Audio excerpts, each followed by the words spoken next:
In today's video, I'm going to teach you how to automatically forward emails from Outlook to Gmail.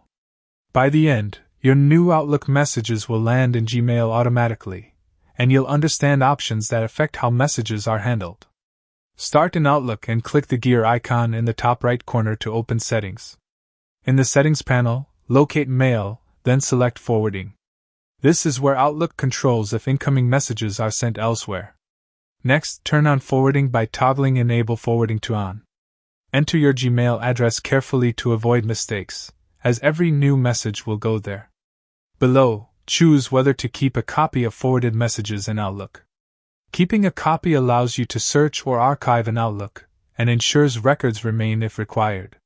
Not keeping a copy forwards messages to Gmail only, which reduces Outlook storage but means you'll manage emails primarily in Gmail.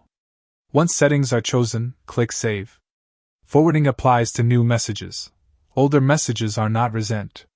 Note, if forwarding is unavailable or grayed out, your organization may restrict it for security or compliance, so contact your admin.